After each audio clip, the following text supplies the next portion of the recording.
Hello ॲग्रिकॉस. आज आपण असा टॉपिक घेऊन आलेलो आहोत, जो सब्जेक्ट मुलांच्या डायरेक्ट डोक्यावरून जातो. डायरेक्ट डोक्याच्या वरून जातो. मला तरी वाटते हा विषय खूप जास्त महत्त्वाचा सुद्धा आहे आणि खूप इंटरेस्टिंग सुद्धा आहे. पण इंटरेस्टिंग केव्हा बनेल जेव्हा आपल्याला योग्य टीचर मिळेल व तो योग्यरित्या आपल्याला समजून देणार.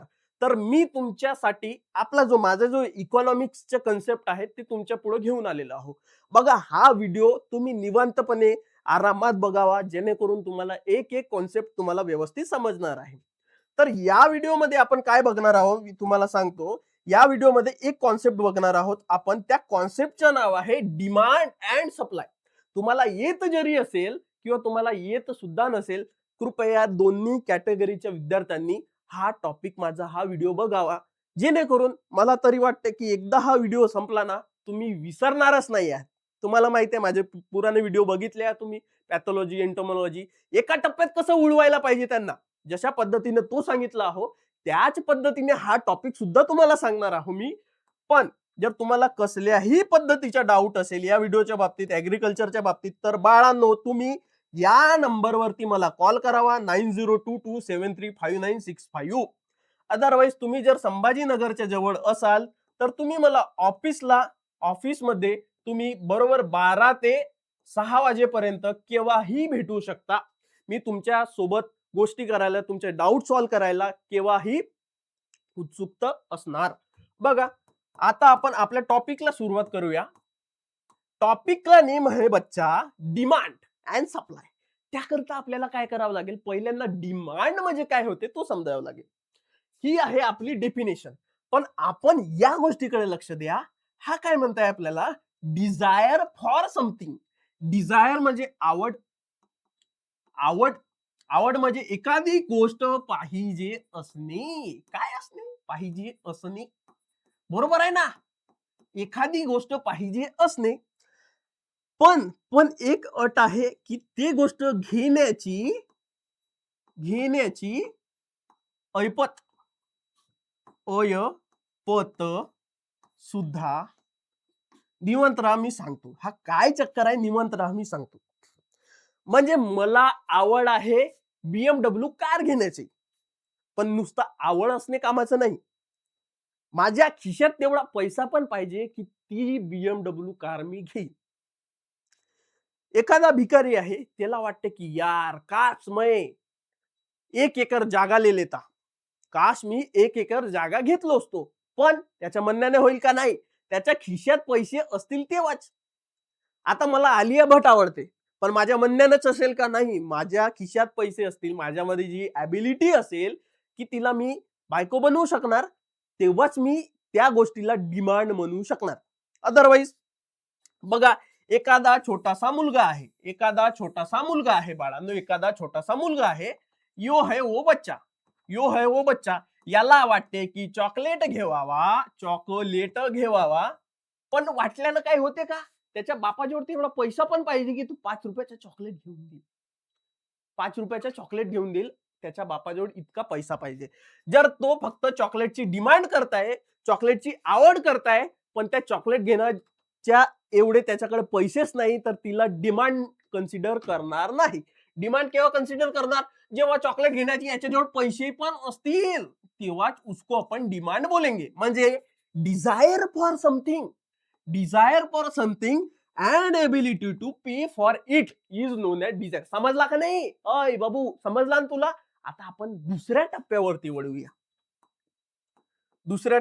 वळूया. पुन्हा एकदा सांगतो, पहा.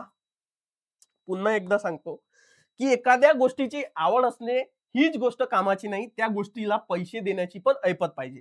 मला ऍपलचा मोबाईल घ्यायचा आहे, हो, पण माझ्याकडे पैसेच नाही. तर याला आपण डिमांड म्हणू का? नाही ना. नाही. पण मला मला नोकियाचा फोन घ्यायचा आहे.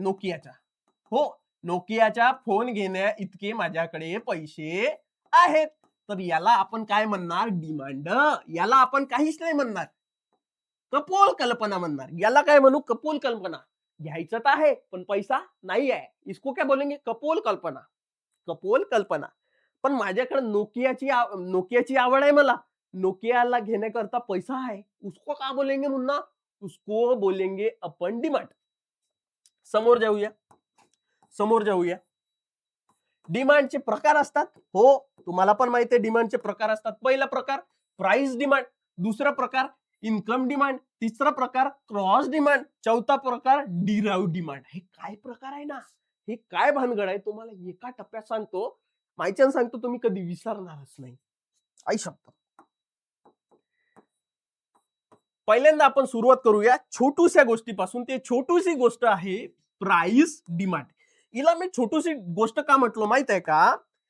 प्राइस डिमांड फक्त छोट्या गोष्टीवर ऍप्लिकेबल होते. हा काय ध कळलो मी, लहान म्हणतो, लहान गोष्टीवरती ऍप्लिकेबल होते. म्हणजे मला जर चॉकलेट घ्यायचं आहे, त्या गोष्टीचे माझ्याकडे पैसे आहेत, तर त्याला काय म्हणू आपण? Price demand.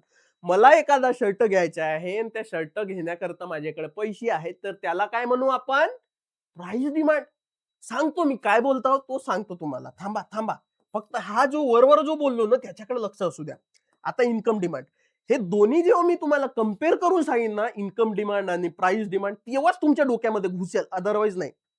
इथं पहा, इथं काय असते, तिकडे शर्ट वट छोट्या मोठ्या गोष्टी, इथं मोठ्या गोष्टीवरती फोकस असते. इन्कम मध्ये मोठ्या गोष्टीवरती फोकस असते. जसं मेरे को कार लेना है, मेरे को लॅपटॉप लेना है, मेरे को घर बनाना है.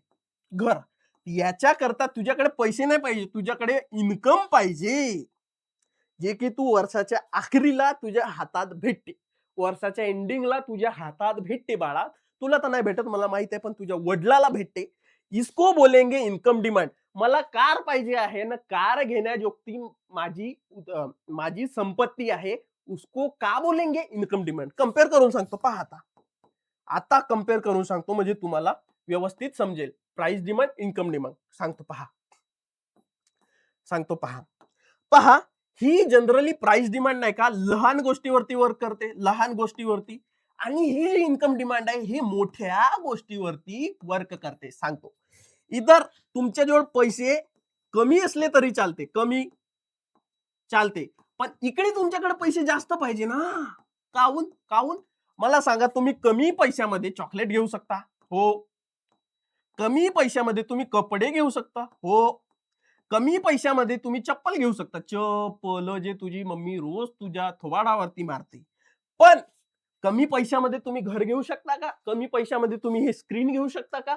कमी पैशामध्ये तुम्ही कॅमेरा घेऊ शकता का? मोबाईल घेऊ शकता का? नाही. म्हणून याच्यासाठी तुम्हाला जास्त पैशाची गरज आहे. म्हणून तुम्हाला इन्कम, इथं पहा, इथं पैशासोबत टक्कर होते. इथं पैसे पाहिजे आहेत, पण इथं पैसे नाही पाहिजे आहेत, इथं संपत्ती पाहिजे.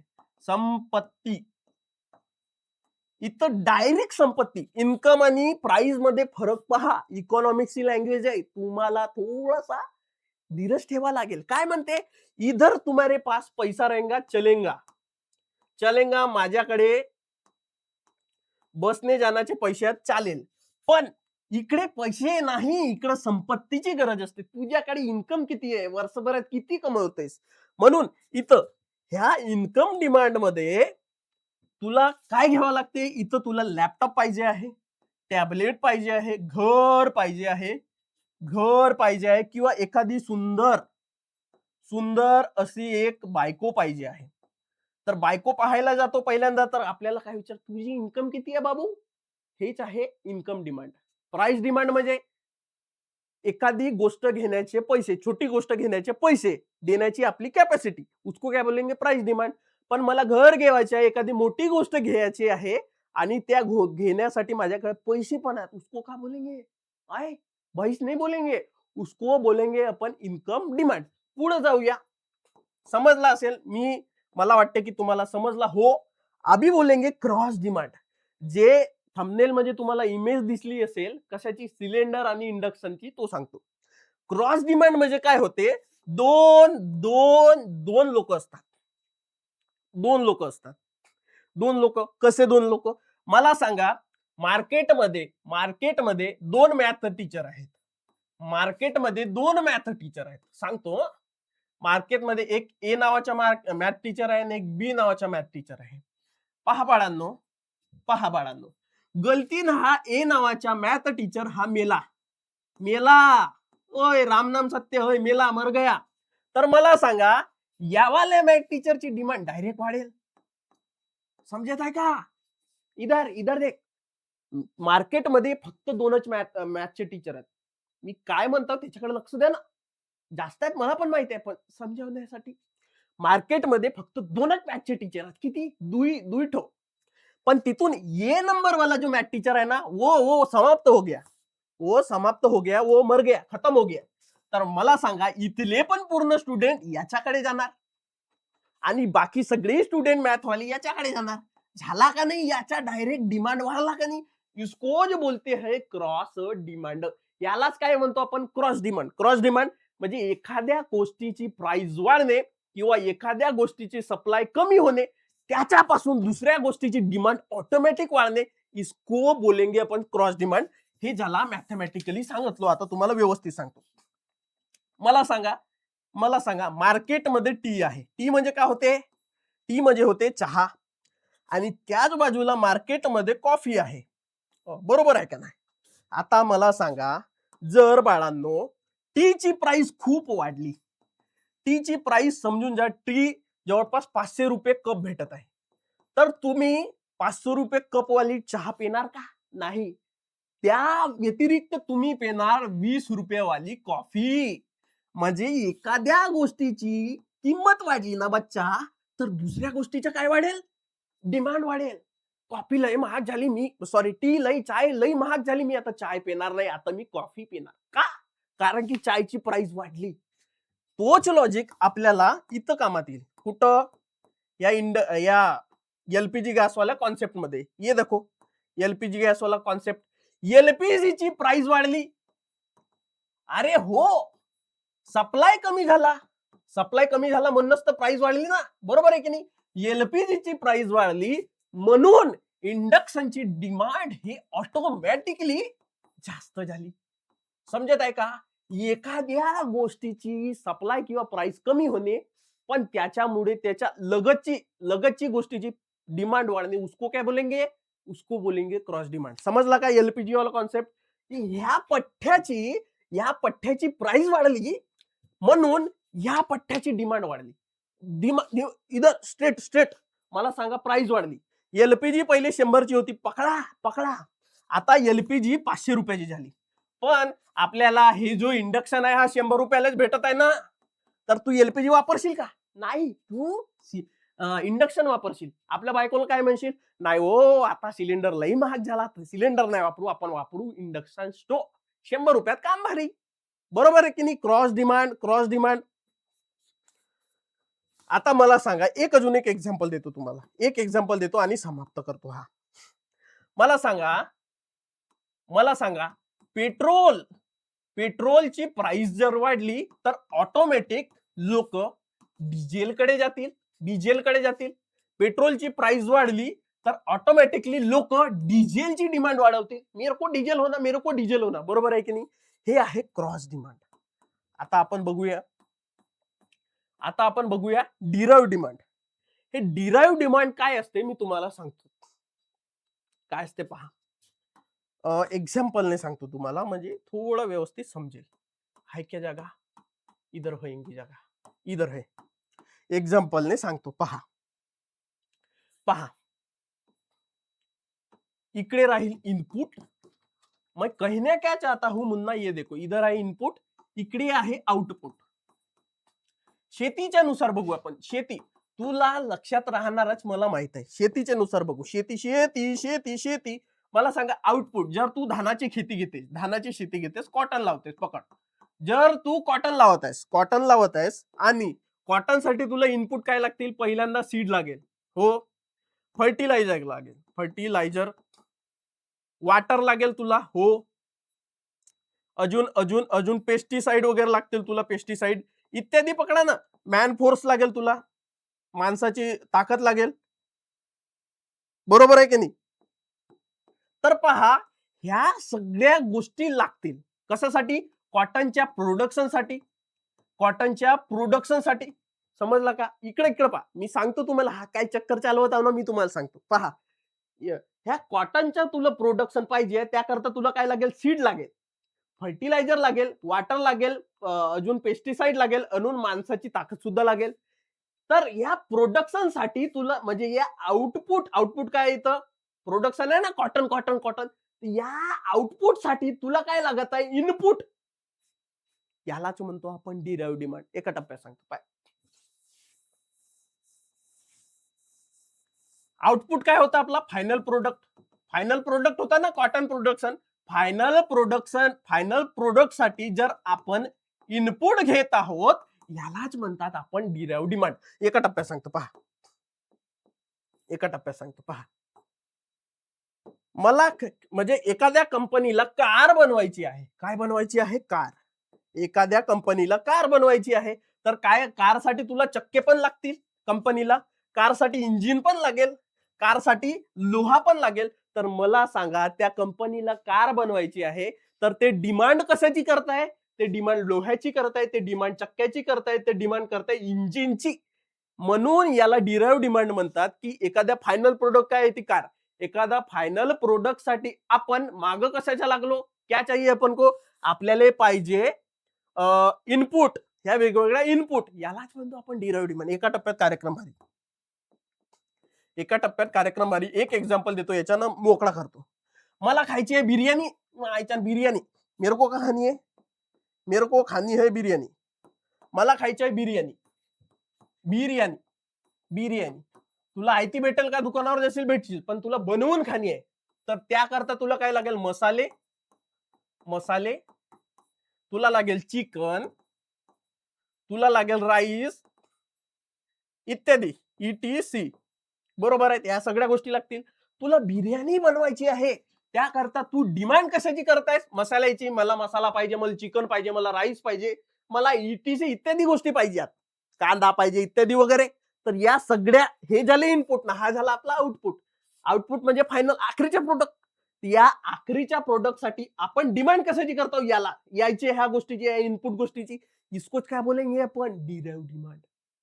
For final product we demand for input is known as derive demand. एका टप्प्यात कार्यक्रम भारी. शिकल्या का कधी असा? नाही ना. मग बघा, मी म्हणत होतो की हा व्हिडिओ थोडा छोटा बनवीन, पण तुम्हाला समजेल याकरता थोडा मोठा. पहा, याच टप्प्यामध्ये जर तुम्हाला सॉइल इरोजन शिकायचे आहे तर व्हिडिओ टाकलेला आहे. तुम्ही सॉइल इरोजन पहा, तो व्हिडिओ पहा, तुम्ही कधी विसरणारच नाही. अजून तुम्हाला एंटोमॉलॉजी मध्ये प्रॉब्लेम येत आहे. एंटोमॉलॉजी कशी वाचायची, कसं किडे को कैसे लक्षात ठेवेंगे, मच्छर का सिंग कैसे लक्षात ठेवेंगे, या सगळ्या गोष्टीसाठी तुम्ही या चॅनलचा एंटोमॉलॉजीवरचा व्हिडिओ बघा. सोबत सोबत तुम्हाला पॅथॉलॉजी कसं लक्षात ठेवायला पाहिजे, एका टप्प्यामध्ये हा सगळा कार्यक्रम कॉझोल ऑर्गॅनिझम कैसा पडणे का या व्हिडिओमध्ये एक्सप्लेन केला, तुम्ही पाहू शकता. सोबत सोबत जे विद्यार्थी MCR चे प्रिपरेशन करतात, त्याला समजत नाही आहे कसं करू, काय करू, किंवा ज्यांचा प्रॉपर अभ्यास सुद्धा झालाय, कृपया तुम्ही एकदा हा व्हिडिओ तर पहा. व्हिडिओ तर पहा. तुम्ही 15वी रँक पेक्षा पण जास्त आणू शकाल. व्हिडिओ तर पहा तुम्ही. हवाला व्हिडिओ आमच्या युट्यूब चॅनल वरती जा, तिथं लाईव्ह म्हणून वरती ऑप्शन असते, तिथं दाबा, तुम्ही हा व्हिडिओ बघा. तर हा झाला आपला वरच्या गोष्टी. आता बघू आपण सप्लायकडे. डिमांड झाला आपण, आता आपल्या सप्लायकडे गेलो. आता आपला मेन रोल चार्ज झाला. सप्लायकडे कसा जायचा? सप्लाय म्हणजे काय होते? Quantity of a good or service offered by producer for sale at different price. म्हणजे मी बनवत आहो पेन, लई सारे पेन बनवत आहो, तर ते पेन मी माझ्या ठेवीन का? नाही, मी लोकांना देईन. तुम्ही घ्या बरं, तू पण घे बरं, तू पण घे बरं. यालाच काय म्हणू आपण? सप्लाय. म्हणजे एखादा प्रोड्युसर म्हणजे प्रोड्यूस करणारा, एखादा प्रोड्युसर एखादी गोष्ट प्रोड्यूस करताय कशासाठी? दुसऱ्यांना विकत देण्याकरता. यालाच आपण काय म्हणू? सप्लाय. सोप्या भाषेत सांगतो तुम्हाला. पहा, मला सांगा, आपण समोसे घेतो. काय घेतो? समोसे. तो समोसेवाला तो स्वतःच्या घरी समोसा ठेवण्यासाठी समोसा बनवते का? नाही. तो पण प्रोड्युसर आहे. कशाच्या? समोस्याच्या. तो स्वतःच्या घरी समोसा ठेवण्यासाठी समोसे बनवते का? ना ना ना मुन्ना ना. तो समोसेवाला समोसा बनवते कारण की लोकांना विकण्याकरता. म्हणजे तो काय करताय? सप्लाय करताय. Producer produce things for sale is known as supply. एका टप्प्यात कार्यक्रम भारी. पहा आता मी तुम्हाला सांगतो, इंटरेस्टिंग टॉपिक आला आहे आपला. सप्लाय तुम्हाला समजला की एखादी गोष्ट बनवत आहोत, ती बनवत आहोत, देत आहोत, विकत आहोत, याला सप्लाय म्हणतात. आता आपण वेगवेगळ्या लॉ वरती चर्चा करू. लॉ, दोन लॉ असतात, एक लॉ ऑफ सप्लाय असते आणि एक लॉ ऑफ डिमांड असते. त्याकरता पहिल्यांदा आपण लॉ ऑफ डिमांड समजूया. लॉ ऑफ डिमांड समजूया. लॉ ऑफ डिमांड समजूया.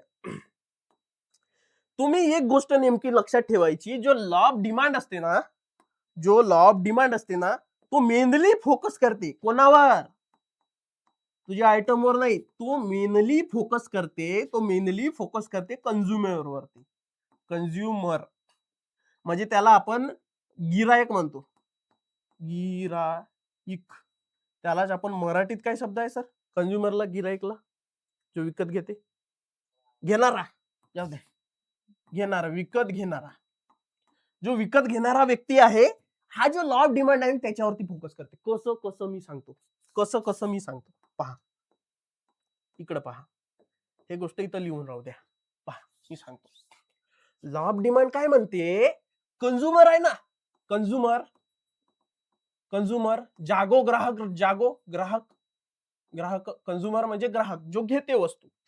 मला डोका धुवायचा आहे, केस धुवायचे, मी काय करीन, शॅम्पू घेईन, तर मी काय झालो, कंझ्युमर.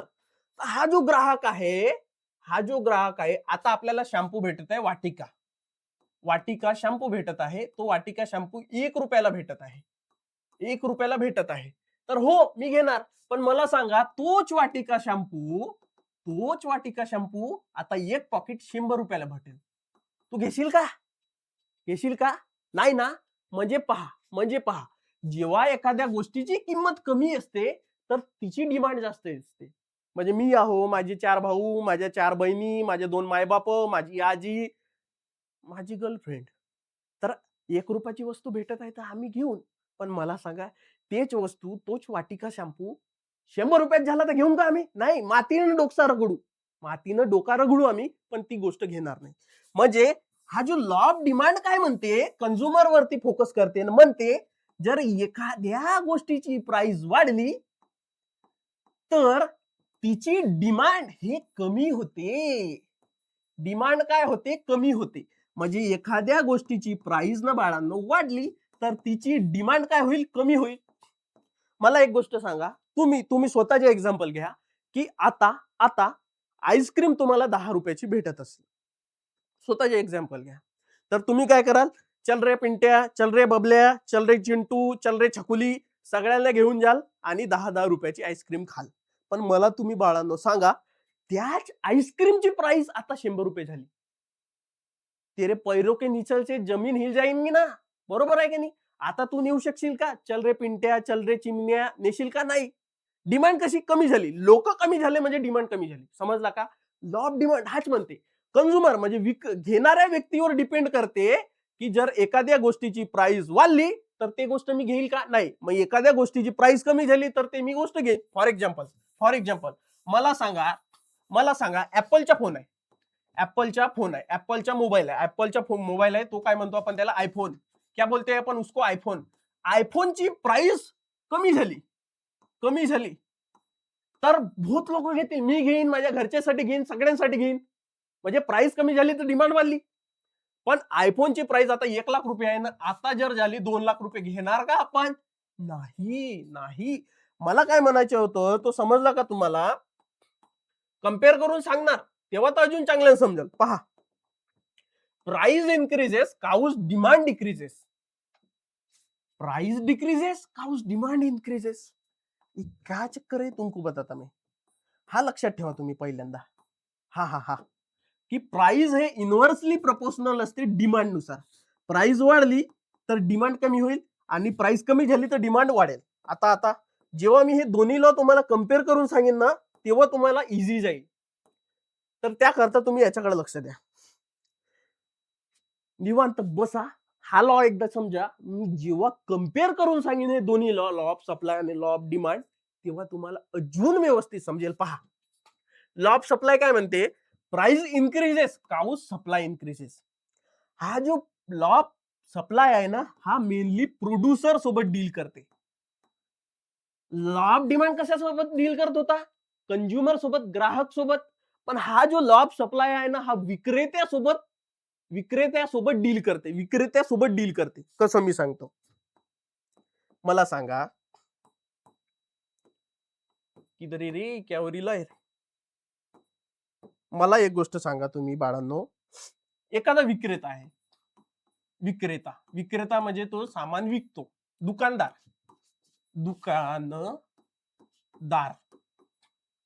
मला एक गोष्ट सांगा, मार्केटमध्ये तो समोसे विकतो. 20 रुपयाला. 20 रुपयाला एक समोसा, पर समोसा. मेरे को बता बच्चा, मार्केटमध्ये हा एकटाच दुकान नसेल, बाकी पण असेल.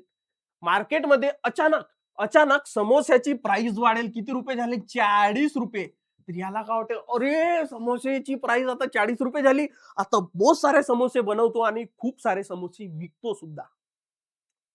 मेंटॅलिटी समजली विक्रेत्याची. विक्रेत्याला काय वाटेल की आता समोस्याची प्राइस वाढलेली आहे, तर मी आता समोसे जास्त बनवतो आणि जास्त विकतो. समजला का? एखादा दुसरा एक्झाम्पल सांगतो. पहा, तुमच्याकडे एखादा पेन आहे. विक्रेता आहे, त्याच्याकडे एखादा पेन आहे व त्या पेनची पहिली प्राइस होती 10 रुपये. आता मार्केटमध्ये याच पेनची प्राइस झाली 20 रुपये. पण घेणारे लोक जसेचे तसे जात ना. आता पण मला हाच पेन पाहिजे ना, नंतर पण मला हाच पेन पाहिजे आहे. तर ह्या विक्रेत्याला काय वाटेल, रे बापरे, पेनची प्राइस 10 रुपये होती, आता 20 रुपये झाली. लोक तर घेतच आहेत हा पेन. तर मला काय करू, मी जास्त जास्त पेन बनवतो, म्हणजे मला जास्त प्रॉफिट होईल. कोण विचार करते? विक्रेता. प्रोड्युसर. कोण विचार करते? प्रोड्युसर. समजला ना? हा आता आपण एका लॉच्या पद्धतीने शिकूया. हा पण नाही का एका लॉच्या पद्धतीने शिकूया. सांगतो पहा. म्हणजे प्रोड्युसरला काय वाटते माहित आहे का, की एखाद्या गोष्टीची प्राइस वाढली, हो, तर त्याला काय वाटते की एखाद्या गोष्टीची प्राइस वाढली तर हा जास्त महाग विकेल ना, आपल्याला जास्त प्रॉफिट होईल. म्हणून तो काय करते, त्या गोष्टीचा सप्लाय वाढवते.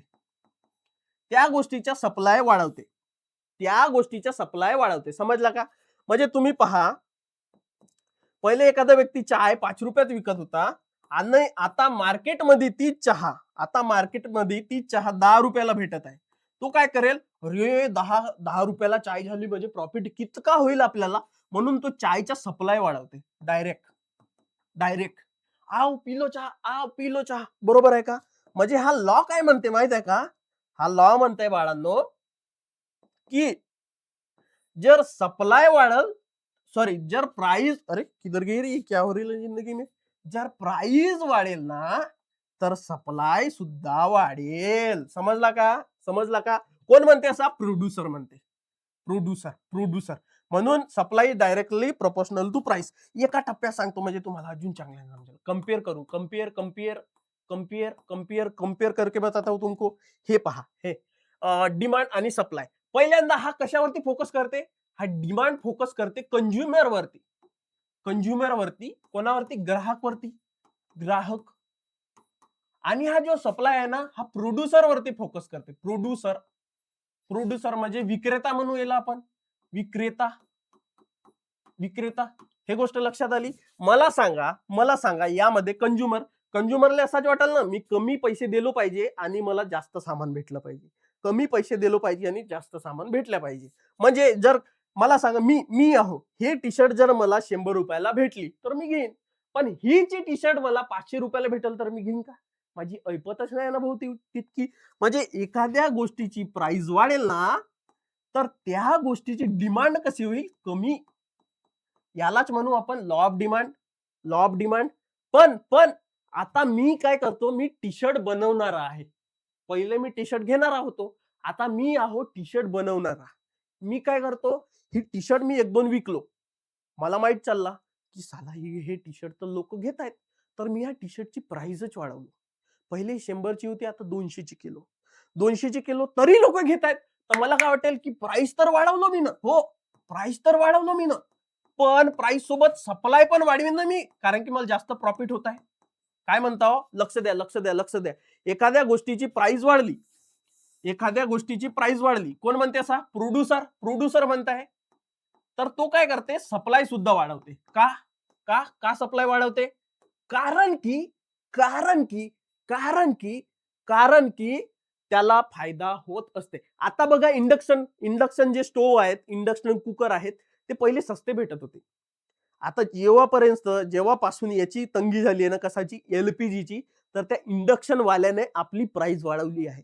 पहिले इंडक्शन कुकर हा फक्त 100 रुपयाला म्हणजे 1000 रुपयाला भेटे, पकडून टाका 500 रुपयाला भेटे. आता त्यानं काय केलं आहे? तीच वस्तू 1000 रुपयाला विकत आहे, पण सप्लाय तेवढा, तरी लोक घेतच आहेत. याला काय म्हणतात? Law of supply. इकडे घ्या, इकडं प्राइस वाढली पण डिमांड कमी होईल, कारण की मला वाटतं की मी इतका महाग कशाला घेऊ.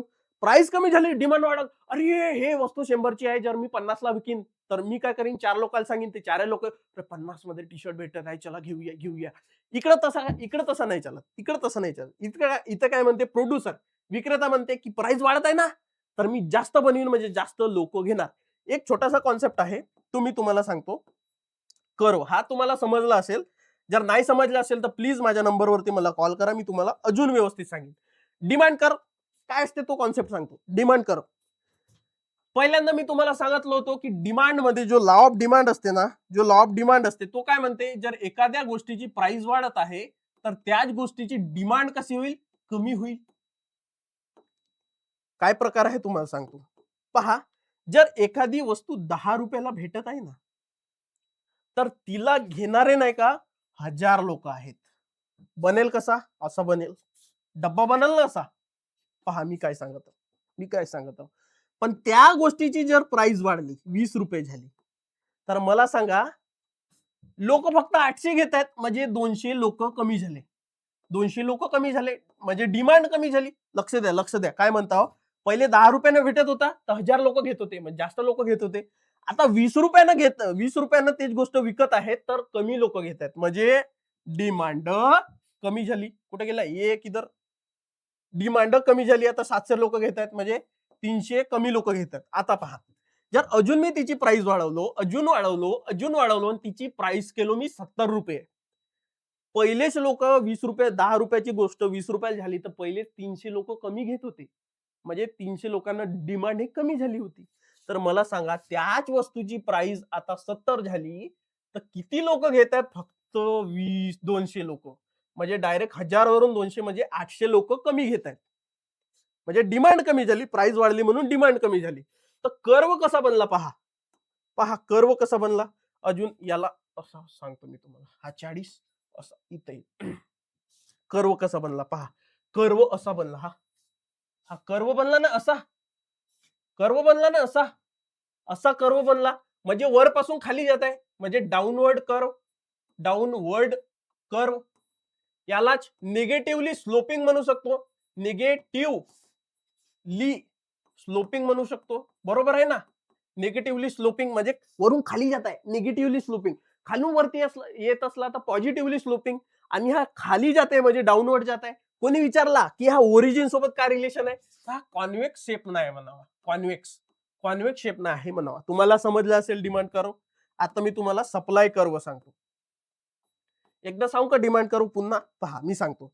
एखादी गोष्ट जर 2 रुपयाला भेटत आहे, तर म्हणजे एखादं चॉकलेट आहे, चॉकलेट जर 2 रुपयाला भेटत आहे, चॉकलेट इधर लिखता हूं मैं, चॉकलेट जर 2 रुपयाला भेटत आहे, तर 25 पोरं घेतील तो चॉकलेट. किती?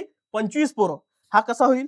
हा पहा, हा असा बनल डब्बा. बरोबर आहे? इथं पहा ना, इथं इथं येईल ना ह्या दोघांच्या मिड पॉइंट. पहा, 2 रुपयाला चॉकलेट भेटत आहे, तर तो किती? 25 लोक घेतील.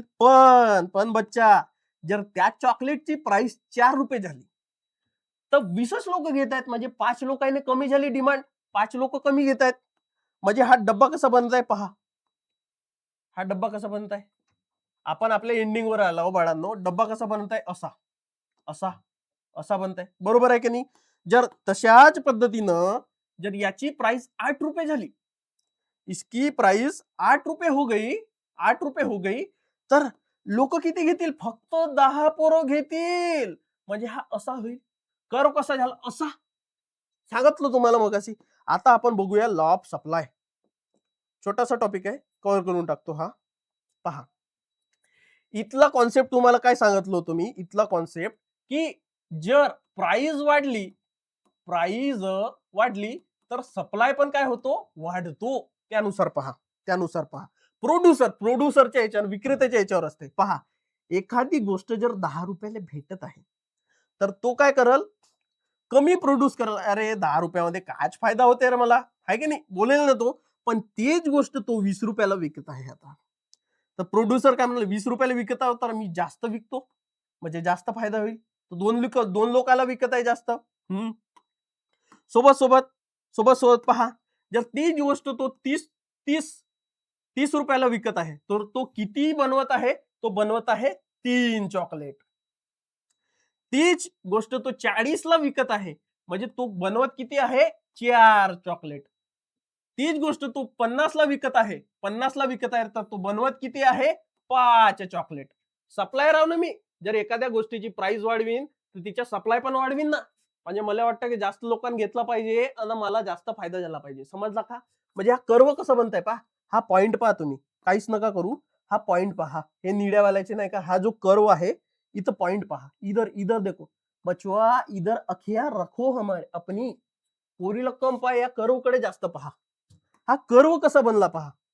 कर्व हा असा बनला, म्हणजे खालपासून वरती जात आहे. म्हणजे हा कर्व कसा आहे? अपवर्ड. आणि खालपासून वरती जात आहे म्हणजे हा पॉझिटिव्हली स्लोपिंग असेल. बरोबर आहे की नाही? समजला होता का असा इकॉनॉमिक्स तुम्हाला पहिले? नाही ना? आता समजला. म्हणून तुम्ही काय करावा? अरे एक गोष्ट बाकी आहे. ह्या सगळ्या गोष्टीला काही एक्सेप्शन्स आहेत.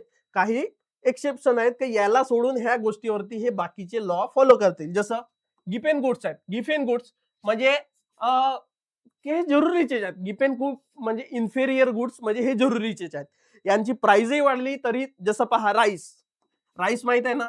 राईस, व्हीट यांची प्राइस पण वाढली तरी तुम्ही घेणारच आहात, तांदूळ खाणारच आहात. बरोबर आहे की नाही? जसं प्रेस्टिजियस गुड, ऍपलच्या मोबाईल फोन पकडा, ऍपलच्या आयफोन याची प्राइस वाढली तर अजून लोक घेतील याला. हा, अरे शान मारासाठी देख मेरे पास क्या है, ऍपल का आयफोन आहे. हे दोन्ही गोष्ट सारख्याच आहेत. आणि फिअर ऑफ शॉर्टेज, एखाद्याला भीती वाटली की नाही रे बाबा आता वर्ल्ड वॉर 3 होऊ शकते, तांदूळ मी घरी स्टोअर करून ठेवतो, याला म्हणतो आपण फिअर ऑफ शॉर्टेज. हे झाले एक्सेप्शन्स. आता तुम्हाला काय करायचं आहे माहित आहे का? अशाच पद्धतीच्या जानकारीसाठी तुम्ही आमच्या टेलिग्राम पेज आहे ना, त्याला जॉईन होऊन ठेवा. या व्हिडिओच्या डिस्क्रिप्शन मध्ये मी लावतोच लिंक, @sarthi ची. बघा, बरोबर 7 वाजे इन्फॉर्मेटिव्ह पोस्ट येते, बरोबर AI जनरेटेड. बरोबर 12 वाजे क्विजेस होतात, खूप छान. बरोबर 9 वाजे PYQ क्विजेस होतात, PYQs. तर याकरता तुम्ही आमचे टेलिग्राम पेज फॉलो करा. आणि अशाच पद्धतीच्या व्हिडिओ करिता तुमको का करना है मुन्ना? तुमको कुछ नहीं करना. आमच्या युट्यूब चॅनलला तुम्ही सबस्क्राईब करा, आमच्या इंस्टाग्राम पेजला तुम्ही फॉलो करा आणि आमच्या टेलिग्राम पेजला तुम्ही जॉईन व्हा. हीच होती रिक्वेस्ट. चला, आजचा इकॉनॉमिक्सचा लेक्चर मला वाटते खूप लांब सुद्धा झाला आणि खूप इंटरेस्टिंग सुद्धा झाला. चला, आपण भेटूया दुसऱ्या एखाद्या व्हिडिओमध्ये. धन्यवाद.